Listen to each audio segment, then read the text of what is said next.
హే ప్రభు, హే హరినామ కృష్ణ జగన్నాథ్ ప్రేమానంద్, ఏ క్యా హువా? గుంటూరు కారం సినిమా మీద వస్తున్న నెగిటివిటీ ఇప్పట్ల తీరం పడతట్టు లేదు. ఓటి కాకుంటే ఓ ముచ్చట సినిమా టీముకు నిమ్మలంగా నిద్ర లేకుండా చేస్తున్నాయి పాపం. అతడు కలేజా తర్వాత త్రివిక్రమ్ మహేష్ హ్యాట్రిక్ కాంబినేషన్ లో వస్తున్న సినిమా ఉడితోని అభిమానులు అప్పుడే అంగిల్ జింపుకుంటూ చాలు చేశారు. కానీ షూటింగ్ స్టార్ట్ అయిన కానుంచి రోజు సినిమా మీద ఏదో పంచాది వస్తూనే ఉంది, ఆన్లైన్ కానొస్తూనే ఉంది.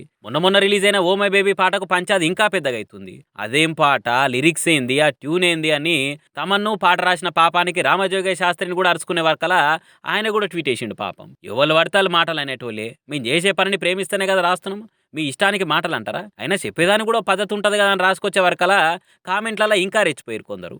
అవు, మాకు నచ్చినప్పుడు మస్తుంది అని ఎలివేషన్ పోస్టులు ట్వీట్లు వేస్తాం, మాకు నచ్చినప్పుడు బరాబర్ నచ్చలేదని కూడా చెప్తాం కదా అని మాట పెరిగే వరకలా నీ పంచాయత్ గంగలగలవా, ప్రశాంతత లేకుండా పోయింది, పని చేసుకోకుండా అయిందని రామ్జోగయ్య శాస్త్రి ట్విట్టర్ అకౌంటే డిలీట్ చేసి పారేసిండు పాపం. అయినా కూడా ఆన్లైన్లో గుంటూరు కారం మీద కొత్త టాకులు, టూర్లు, షికార్లు చేస్తున్నాయి. కొత్తగా వస్తున్న ఇంకో ముచ్చట ఏంటంటే సినిమాలో మాస్ పాట మంచిగా రాలేదని మహేష్ బాబు ఉండి మ్యూజిక్ డైరెక్టర్ తమన్ను త్రివిక్రమ్ను పిలిచి క్లాస్ తీసుకుండని, ఆ పాట మీద మళ్ళా పని చేయరని చెప్పిండని సోషల్ మీడియాలో టాక్ జోర్ అందుకుంది. ఈ ముచ్చట చిన్నగా మెల్లగా సినిమా నిర్మాత నాగవంశీ దాకా పోయింది. దాంతో ఆయన ఓ క్లారిటీ ట్వీట్ చేసిండు. గుంటూరు కారం సినిమాలో మొత్తం 4 పాటలు ఉన్నాయి, అందులో 3 పాటల షూటింగ్ కూడా అయిపోయింది.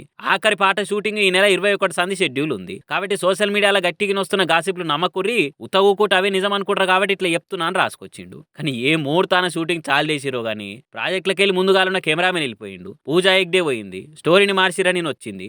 మళ్ళీ రీషూట్లు చేసే వరకల్లా ముందనుకున్న డేట్ కాకుండా నెలలే వాయిదా వాడుకుంటూ వచ్చింది. ఇప్పుడేమో రిలీజ్ చేస్తున్న పాటలకి, ప్రమోషన్ వీడియోలు అన్నిటి కూడా నెగిటివ్ కామెంట్లు వచ్చి పడుతున్నాయి. ఇన్ని అరిష్టాలు దాటి సంక్రాంతి బాక్స్ ఆఫీస్ బరిలో బరాబర్ నిలబడి ఏ తీరు కలెక్షన్లు తెస్తుందో చూడాలి సినిమా.